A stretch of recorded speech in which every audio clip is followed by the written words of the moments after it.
अस्सलामु अलैकुम वरहमतुल्लाहि वबरकातुहू। रब्बि इश्रह ली सदरी व यस्सिर ली अमरी वहलुल उक़दतम मिन लिसानी यफ़क़हू क़ौली। अल्हम्दुलिल्लाहि रब्बिल आलमीन। आयत नंबर 107।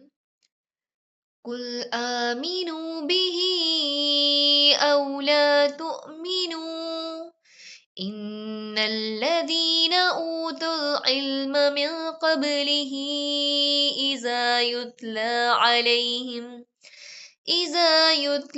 अलैहिम यख़िर्रून लिलअज़क़ानि सुज्जदा।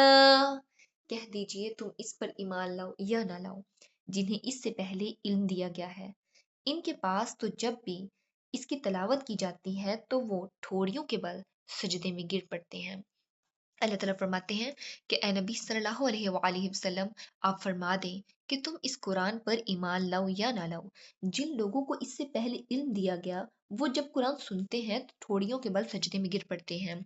इब्न कसीर रहमतुल्लाह अलैहि के मुताबिक इससे मुराद वो अहले किताब के सच्चे उल्मा हैं जो तुरात अंजील की रोशनी में हक को पहचान गए थे। जैसे हजरत अब्दुल्ला बिन सलाम रज़ियल्लाहु तआला अन्हु।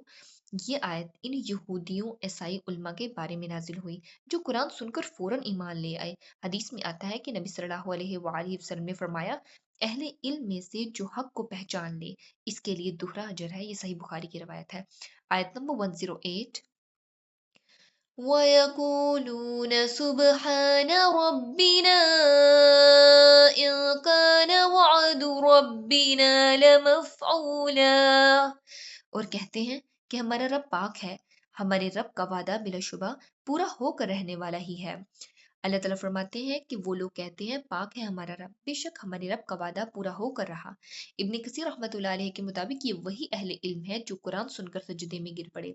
अल्लाह ताला की पाकी बयान करते हुए इस बात की गवाही देते हैं कि नबी सल्लल्लाहु अलैहि वसल्लम की बासत का वादा जो पिछली किताबों में मौजूद था वो पूरा हो गया।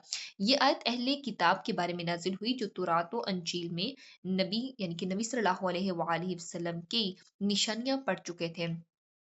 इनका ये कहना ईमान की पुख्तगी और वादा इलाही पर यकीन की इलामत था। फिर इसी तरह हम देखते हैं कि नबी सल्लल्लाहु अलैहि वसल्लम ने फरमाया, मेरी मिसाल और मुझसे पहले अंबिया की मिसाल इस अमारत की तरह है जिसकी एक ईंट बाकी थी। ये सही बुखारी की रवायत है जो अल्लाह रब्बुल आलमीन के वादे के पूरा होने को वाज़िया करती है।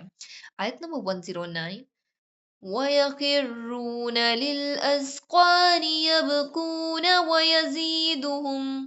وَيَزِيدُهُمْ خُشُوعًا।